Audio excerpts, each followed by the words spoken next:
is the Dynasty Vipers Vipercast.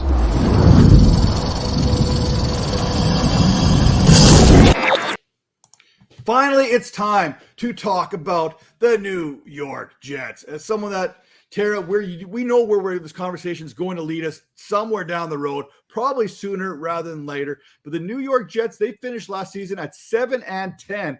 And when you look at the numbers, 296 points for, 316 points against. That was a negative 20 differential. 3-5 at home, 4-5 on the road. But they were really a tale of two seasons. They started off the season going 7-4 through the first 11 games before dropping the final 6 contests to finish with that 7-10 record. Now, luckily, the Jets, they've already put together a great young defense that kept them in a lot of these games. One of the best secondaries in the NFL, led by Sauce Gardner, the other Michael Carter, and DJ Reed. Quinnen Williams, he led this team with 12 sacks. So New York, get this man signed right now. Pay him his 25, pay him his $30 million. Let him put you back on his social media. Let's forget about this, because when things went wrong last season, they really went wrong. I'm a firm believer if you don't have 2 quarterbacks, you don't have one. And if you don't have one quarterback, you're essentially screwed, right? You're screwed. And that's what the New York Jets were last season. Zach Wilson, Joe Flacco, Mike White. Mike White might have been the best quarterback of the 3, and he's the backup now down in Miami. I'm not even sure that the San Francisco 49ers would have taken any one of those 3 quarterbacks in that NFC Championship contest, even without Josh Johnson there. I mean, I think they would have been happier with Christian McCaffrey than any 3 of those quarterbacks the Jets had to play with down the stretch. Now, there is an absolute reason why the Jets waited for Rodgers to step out from the darkness, right? We know this quarterback position is bad. So when you look at this Jets team from just a season ago, what went right, what went wrong for them? I mean, now granted, the defense, it was all right. I would have expected a little bit more out of them. I think the defense could have contributed a little bit more, especially from a fantasy perspective. But ultimately, what really went wrong, unfortunately, the loss of Breece Hall definitely hurt them. He was really hitting his stride, was really gelling. We saw one little pop of a little bit of tiny something from Zonovan Knight, but after that, it was just an ugly committee that was just really wasn't effective, unfortunately. So the run game significantly stalled. And when you combine that with a complete lack of quarterback, at all, just, quarterback was unfortunately something that just didn't work out for them in 2022, going through multiple quarterbacks, none of it really, contributing anything significant that could make them, a realistic contender for the playoffs. So ultimately, they went out and solved exactly what they needed to solve. Will Aaron Rodgers bounce back enough? Bounce back. He had a decent season last year. It just wasn't the typical Aaron Rodgers, MVP level season that we'd like to see out of him. And he was playing hurt. So, does he kind of bounce back, recovered from that thumb injury and have, better contributions and lead this team to the playoffs? It's possible. I think it's well within the realm of possibility for them to grab a wild card. I don't think they can, win the division over the Bills, but they went out and they solved exactly what they needed with Aaron Rodgers. So there's going to be some turnaround here. Yeah, and Aaron Rodgers is going to help this team as far as the record is concerned. Like I said, they were 7-10 last season. I got them at 10-7 this season. So they're going to be right there with the Buffalo Bills. They're going to be right there with the Miami Dolphins. When you look at how their schedule is, kicks off Monday Night Football, week number 1 against the Buffalo Bills. Then they head to Dallas to take on the Dallas Cowboys. They got the Patriots, the Chiefs there on Sunday Night Football, followed by the Broncos, the Eagles. Then at the bye week, they get the New York Giants, the Chargers, the Raiders, the Bills again, the Dolphins again, the Falcons, which I think is going to be an interesting matchup for a lot of teams there, especially if they can't stop the run.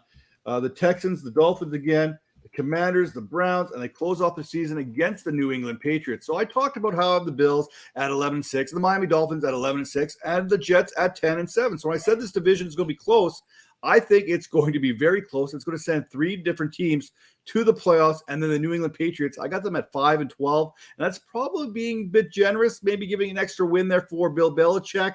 But I look at this, and Tara, whether you have the Miami Dolphins ahead of the Bills or whatnot, I think we can all kind of agree that these are the three teams, and it's going to be close. I think you had the Buffalo Bills at 12-5. I think you had the Miami Dolphins probably in that 11-6 range. Where do you have the Jets? Do you have the Jets closer to the Dolphins or closer to the Bills? Closer to the Dolphins. I think it'll be that. I still feel like the Bills are solidified in that number one spot. And while the Dolphins and the Jets, they'll compete for sure and they'll push, I still think it's going to be those two battling it out for that second positioning. Well, let's give the Jets some credit here. The last few seasons, they've nailed the NFL draft. Going back a couple years, again this season, Will McDonald, they got him in the edge there, pick number 15 in round 1. Got a center there from Wisconsin there, and Joe Tippmann in round 2. Looking to continue to work on that offensive line there with Carter Warren in round number 3 out of Pitt. Got themselves a backup running back, I guess, in Abadakanda there out of Pittsburgh. Zaire Barnes, a linebacker. And then in the last round there, last pick, they went with Zach Kuntz there out of Old Dominion. So they did a pretty good job with the draft, but they made their noise. Let's call it the way it is. This offseason via trades and free agency. Aaron Rodgers. And Aaron Rodgers brought himself some friends in Randall Cobb and Alan Lazard. It's amazing that he didn't have anything to work with in Green Bay, yet whatever he had in Green Bay, he brought with him to New York. That's another story altogether. Chuck Clark there, Mecole Hardman, Morstead. They lost Elijah Moore. I mean, I can't help but think that Elijah Moore would have made Aaron Rodgers happy. I just have a feeling that he's a player that Aaron Rodgers would have liked to have, but whatever. Mike White, Nate Herbig, Jeff Smith, Dan Feeney, Braxton Berrios, James Robinson, all gone. So when you look at the best and worst moves that the Jets made this offseason, what catches your eye? Best season or best move of the offseason. Yeah, it definitely for sure. Aaron Rodgers. We talked about it. Worst move of the offseason. Yeah, I agree with you. I think that trading away Elijah Moore was a peculiar. I know why they did it. You know, the relationship there with the team was kind of shaky, you know, disrespectful to the coaching staff. You know, I kind of agree with him, but he probably didn't need to express it the way that he did, unfortunately. So, you know, if it was a situation where, you know, maybe like Kadarius Toney and, you know, the other New York team just couldn't work it out with the team and you just have to move on despite the talent despite the talent being there, then yeah, I understand why they did it, especially since they were making room for all of Aaron Rodgers' boys. But it would have been nice to see Elijah Moore be able to connect with Aaron Rodgers. Aaron Rodgers had to have been on board with this, right? There's no way they let Elijah Moore go without kind of running it by Aaron Rodgers first. I mean, it seems weird that you'd get rid of a potential good pass catcher to bring in pretty much the same pass catcher, except 90 years older in Randall Cobb, right? I mean, there's got to be something there. Or Mecole Hardman, who has only played 8 games last season because he was hurt all the time. So Aaron Rodgers, I feel like he had to have been on board with this move before it actually went down. In some way, shape, or form. Maybe they just go, hey, we had some issues with his attitude. Do you really want him? Because we'd like to get rid of him. Maybe that was a conversation. Rodgers like, hey, relax. I'm good. I don't know how that would have went.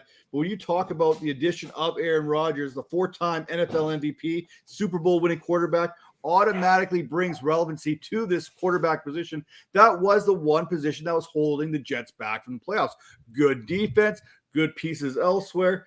Listen, the Jets averaged the 4th fewest points per game at 17.4 while averaging 219 passing yards per game.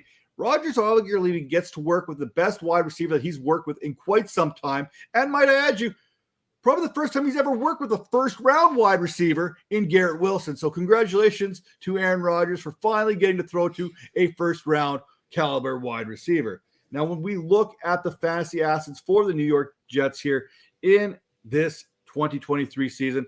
Obviously, Garrett Wilson is the face of this franchise, in my opinion.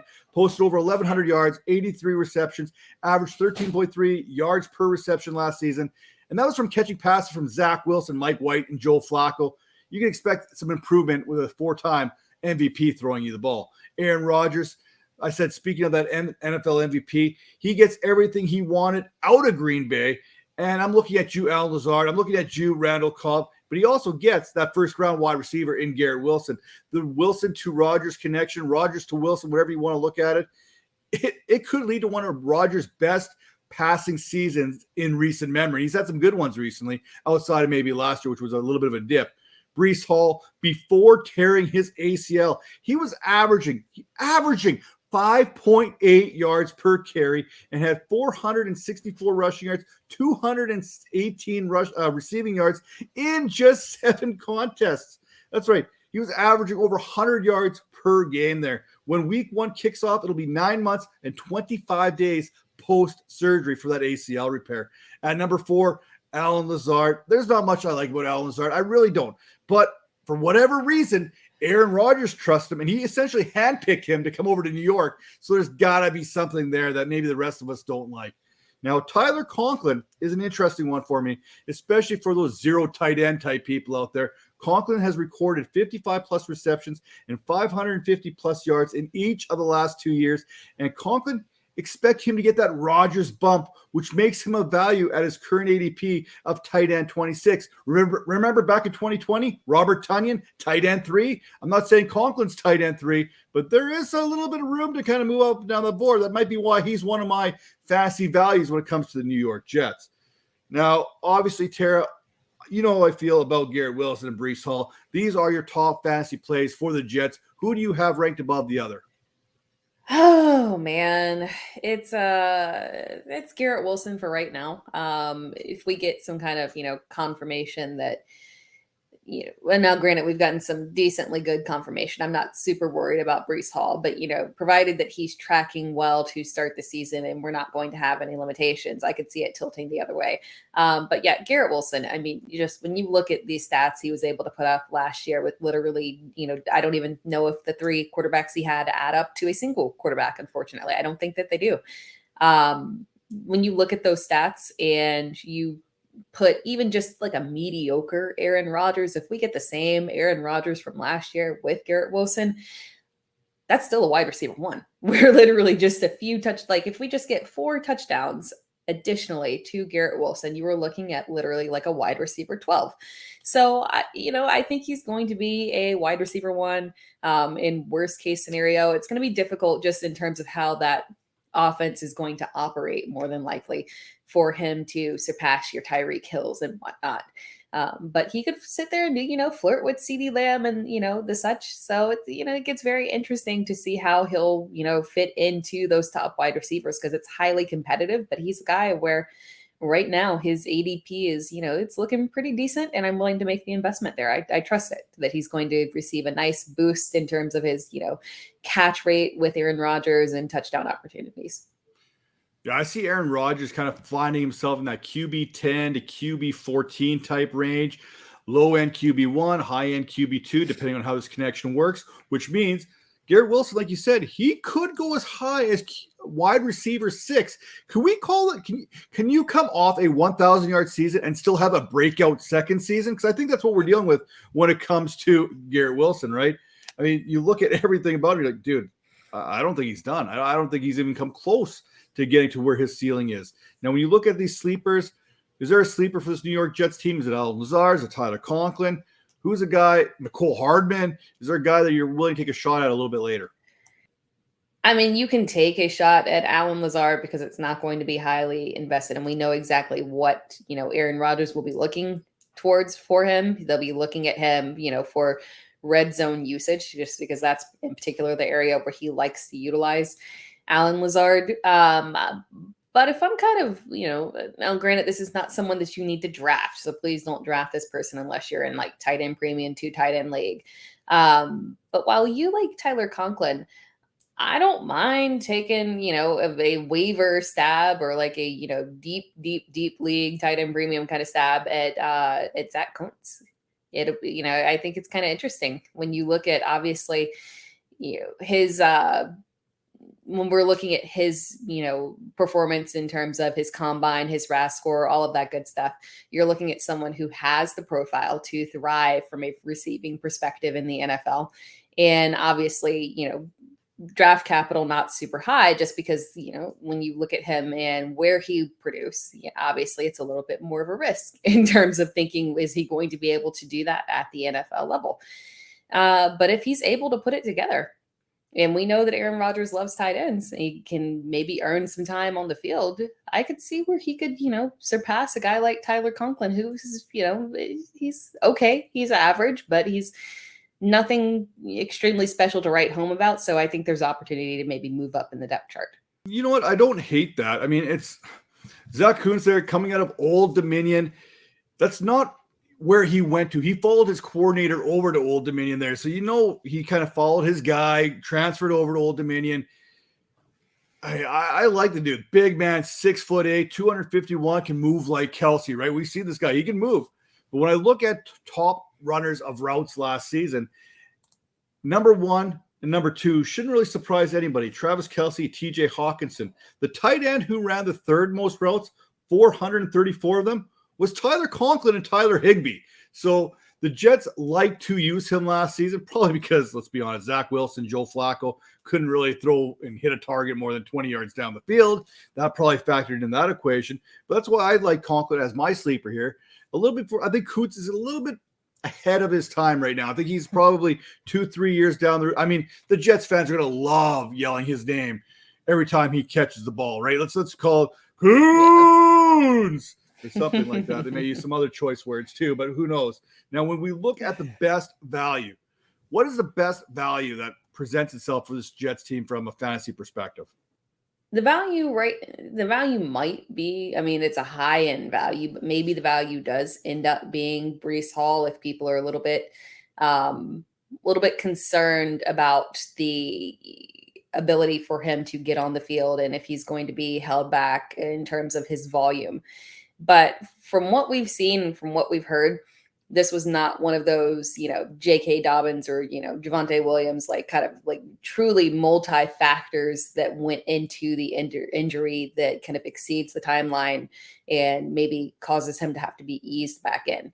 So I haven't heard anything extremely negative or worrisome around Breece Hall. So if this recovery goes well for him, I'm, willing, in the third round or so to be able to take that, chance on him and say that maybe the first, month or so, first 4 weeks or so, things are a little bit slower in terms of them, easing him back in a little, but he has the upside, that extreme upside, explosive capabilities, the pass catching. I mean, when maybe you see him as functioning as an Aaron Jones for Aaron Rodgers. And when you factor that in and the upside that he could potentially have, we know what Aaron can do with running backs out of the backfield.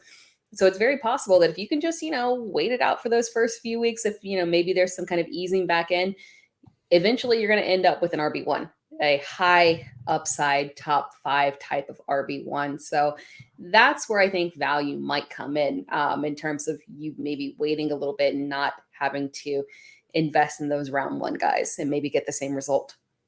Yeah, I knew you were going to go that route. ADP of 29, RB11 right now. I mean, get into a couple weeks. If you can hold off for a couple weeks into the season, because there might be that kind of a growing pain, a little bit of a waiting period there where he doesn't quite get the volume right off the get-go.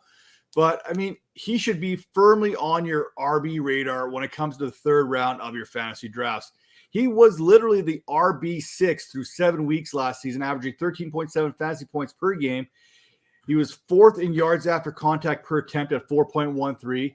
We mentioned he was averaging 5.8 yards per carry on the ground. And then you mentioned passing game, 218 receiving yards while also being the what is he, 4th most amongst running backs while earning a 34.4% target share. We know that Rodgers liked to target Aaron Jones in Green Bay. There's no question about that. So I would expect Breece Hall to have a very similar type usage here with Aaron Rodgers under center. That being said, Garrett Wilson is going to be big-time value too, no matter where you're going to get him. So when you look at players you need, it's Garrett Wilson, it's Breece Hall, and if you wait on the quarterback position, maybe Aaron Rodgers can slide into that conversation. I'm not quite there yet. I'm not quite an Aaron Rodgers type guy, but when I look at the value, Breece Hall is a guy I need to get on my roster.